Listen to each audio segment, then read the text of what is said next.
दोस्तों, ज्ञानबाजी में आपका स्वागत है। आशा करता हूँ आप सब लोग अच्छे होंगे, मस्त होंगे और पढ़ाई कर रहे होंगे।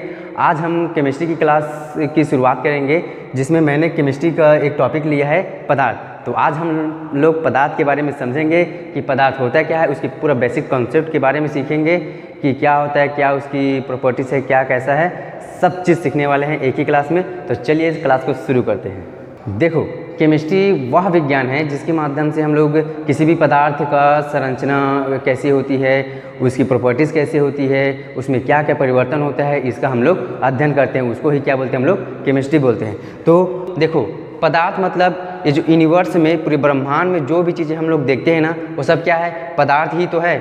जो भी जैसे कुर्सी, टेबल, पंखा, मोबाइल, मनुष्य, घड़ी, चाबी, जो भी देखते हैं, जो भी चीज़ हम लोग देखते हैं, सब क्या है, पदार्थ है। तो इसको अब इसके डेफिनेशन के बेस में भी देख लेते हैं कि होता क्या है। जो स्थान घेरता हो तथा जिसका कुछ न कुछ भार हो, उसको क्या बोलते हैं हम लोग, पदार्थ। मतलब जैसे मान लो जैसे ब्लैक बोर्ड को ही देख लेते हैं, तो ब्लैक बोर्ड यहाँ कुछ ना कुछ इसका स्पेस लिया है, ठीक है, कुछ ना कुछ स्पेस कवर किया है ब्लैक बोर्ड, और इसका कुछ ना कुछ तो भार होगा ही होगा। तो ये क्या कहलाएगा, यही क्या कहलाता है, पदार्थ कहलाता है, ठीक है। अब इसको और अच्छे से समझने के लिए क्या कर सकते हैं, इसको फर्दर टू टाइप में डिवाइड कर सकते हैं। कौन कौन से, एक होता है फिजिकल बेसिस और दूसरा होता है केमिकल बेसिस। फिजिकल बेसिस में देखेंगे, फिजिकल बेसिस मतलब आउटर लुक, उसका आउटर लुक क्या है, ठीक है।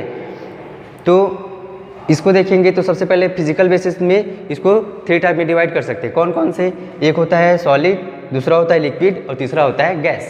अब सॉलिड क्या होता है, सॉलिड वो सब्सटेंस है जिसका जो है वॉल्यूम और साइज दोनों क्या रहता है, फिक्स रहता है, ठीक है। मतलब उसका आयतन और उसका आकार उसको बदला नहीं जा सकता। जैसे लोहा, पत्थर, लकड़ी, जैसे पत्थर का जो साइज़ है वो क्या रहता है, फिक्स रहता है, उसका वॉल्यूम भी क्या रहेगा, फिक्स रहता है। जैसे इस चाक को देखेंगे तो इस चाक का जो साइज़ है वो भी फिक्स है और इसका वॉल्यूम है वो भी क्या है, फिक्स है, इसको चेंज नहीं किया जा सकता। तो वही क्या कहलाता है, सॉलिड। दूसरा देखते हैं हम लोग लिक्विड।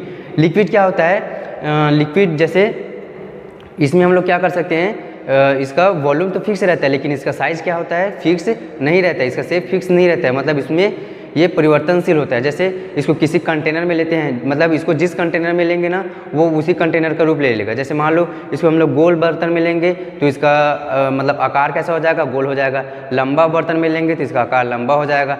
और इसको कुछ अदर बर्तन में लेंगे तो जिस टाइप का बर्तन रहेगा ना, उसी टाइप का ये क्या कर लेता है, आकार ग्रहण कर लेता है। कौन, लिक्विड। तो इसका वॉल्यूम तो फिक्स है लेकिन इसका आकार फिक्स नहीं है लिक्विड का।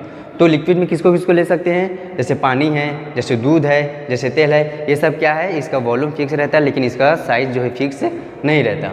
तीसरा देखते हैं हम लोग गैस। तो गैस क्या है, ना तो इसका साइज फिक्स रहता है ना तो इसका वॉल्यूम फिक्स रहता है। अब मान लो इस रूम में कितना गैस है, इसका मैं अंदाज़ा नहीं लगा सकता, ना तो इसका साइज पता कर सकते हैं। अब कि इसका साइज कैसा है, इसका शेप कैसा है, पता नहीं किया जा सकता। तो गैस में यही आ जाएगा। तो जैसे नाइट्रोजन गैस है, ऑक्सीजन गैस है, कार्बन डाइऑक्साइड गैस है, इन सबको हम लोग गैस में रख सकते हैं। अब इसका दूसरा पार्ट देखते हैं केमिकल बेसिस में। तो केमिकल बेसिस में इसको फर्दर हम लोग 2 टाइप में डिवाइड कर सकते हैं। एक तो प्योर सब्सटेंस में और दूसरा इम्प्योर में। प्योर में क्या होता है कि अगर प्योरिटी की बात किया जाए तो एक ही प्रकार के तत्व या एक ही प्रकार के एटम से जो मिलकर बने रहेंगे ना, उनके बारे में हम लोग स्टडी करेंगे। तो प्योर में क्या होता है, प्योर को हम लोग 2 टाइप में डिवाइड कर सकते हैं। एक तो होता है एलिमेंट और दूसरा होता है कंपाउंड। एलिमेंट्स क्या होता है, जो एक ही प्रकार के एटम से मिलकर बने होते हैं, ठीक है, एक ही प्रकार के परमाणु से मिलकर बने होते हैं, उनको बोलते हैं हम लोग तत्व। तो तत्व में हम लोग किसको रख सकते हैं, जैसे आप लोग पढ़े होंगे पीरियोडिक टेबल में, टोटल अभी तक तो 118 तत्व है। तो जितना भी तत्व है वही, मतलब जितना भी तत्व है वही क्या है, इसके अंतर्गत आएगा एलिमेंट्स। तो एलिमेंट्स में कौन कौन आ जाएंगे, sodium, potassium, iron, chlorine, fluorine, जितना भी एलिमेंट्स है, टोटल 118 एलिमेंट्स इसके अंतर्गत आ जाएंगे। अब उसके बाद देखते हैं कंपाउंड। तो कंपाउंड क्या होता है, जो देखो एलिमेंट्स क्या था, जो एक ही प्रकार के एटम या परमाणु से मिलकर बना हुआ था, ठीक है, और इसका बेसिक यूनिट क्या था, एटम था।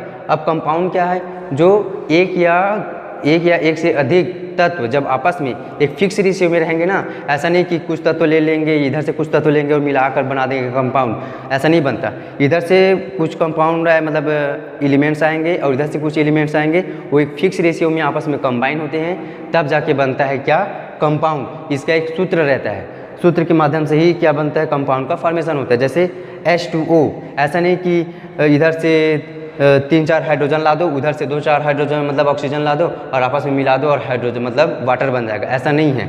इधर से फिक्स रेशियो में मतलब इधर से 2 हाइड्रोजन एटम और उधर से 1 ऑक्सीजन एटम जब आपस में फिक्स रेशियो में कंबाइन हुआ है तभी किसका फॉर्मेशन हुआ है, वाटर का, पानी का, ठीक है। उसी प्रकार से अमोनिया को देख सकते हैं, उसी प्रकार से कार्बन डाइऑक्साइड का। मतलब जिस भी पदार्थ का अगर फार्मूला है मतलब वो क्या है, एक कंपाउंड है, ठीक है। उसके बाद देखते हैं इसको इम्प्योर में, तो इम्प्योर के अंतर्गत हम लोग किसको रख सकते हैं, मिश्रण, मिक्सचर को रख सकते हैं। तो मिक्सचर को 2 टाइप में डिवाइड किया जा सकता है, एक होता है होमोजीनियस मिक्सचर और दूसरा होता है हेट्रोजीनियस मिक्सचर।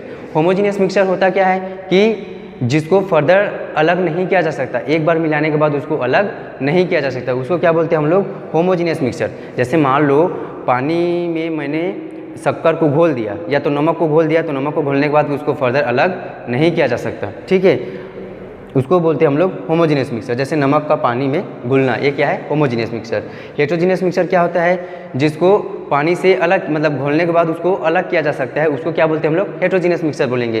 तो हेट्रोजीनियस मिक्सचर क्या होता है, इसका एग्जांपल क्या ले सकते हैं हम लोग, पानी में रेत का मिलना, ये एक एग्जांपल। ये हम लोग ये भी ले सकते हैं कि पानी में, जैसे पानी में अगर हम लोग तेल को मिलाते हैं तो पानी अलग हो जाता है और तेल अलग हो जाते हैं, तो उसका भी एग्जांपल हम लोग हेट्रोजीनियस मिक्सचर में ले सकते हैं, ठीक है। आज के लिए बस इतना ही दोस्तों, आशा करता हूँ कि यह क्लास आपको समझ आया होगा।